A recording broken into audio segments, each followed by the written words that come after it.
Hi everyone, my name is Yvette Maria Calleiro, and I am a proud member of the Rave Reviews book club. And today I'm going to share with you a small piece of my story, Hype. Hype is a story about a young teenage girl whose life is turned upside down when she is sexually assaulted. Today's snippet is going to be a scene from after they leave an amusement park. The rest of the night goes well. We laugh a lot, as we always do when we hang out together.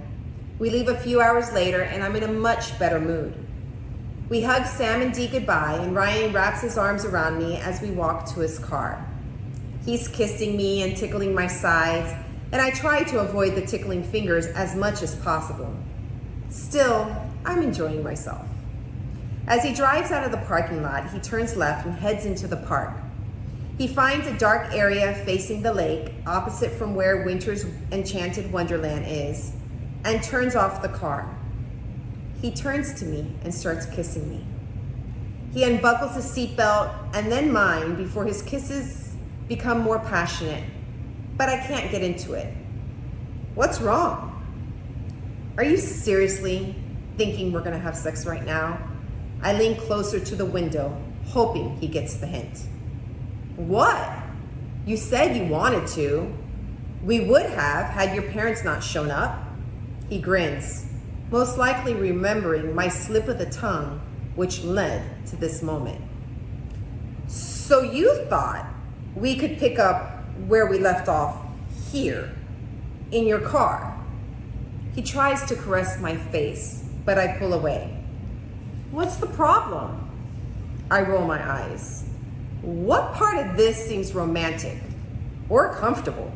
Do you honestly think parking at a lake was going to be romantic enough for my first time? I laugh, but it wasn't a laugh he wants to hear come from me. It's the one that would send red ants scurrying into their hill. He crumbles back into his seat. You're right. Sorry, I wasn't thinking. I just want to be with you so badly, but you're right. You deserve better. He pauses for a moment. What about New Year's Eve? I'll rent a room on the beach, we'll watch the fireworks over the water, walk in the sand, and start the new year wrapped in our love.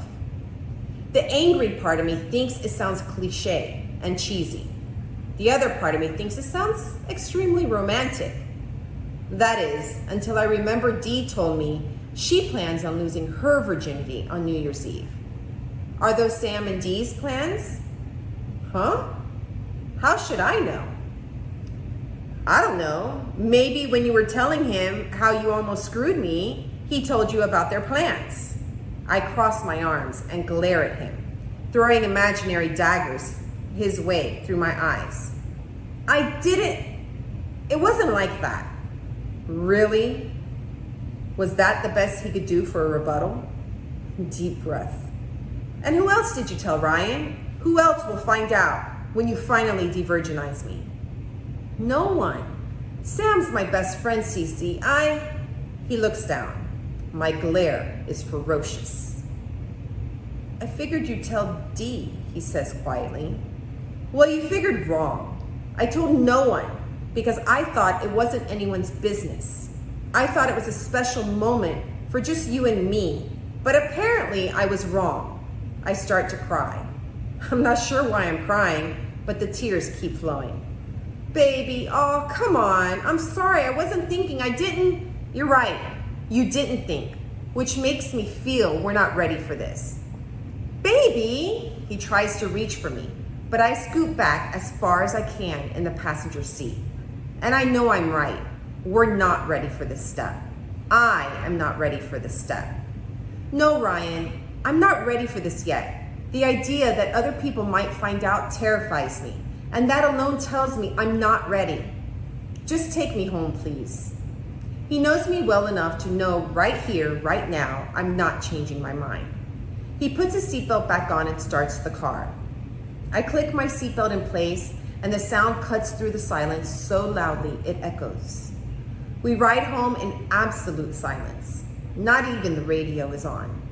His right hand stays on the steering wheel as an excuse not to hold mine, and I'm partially hurt, partially relieved by this.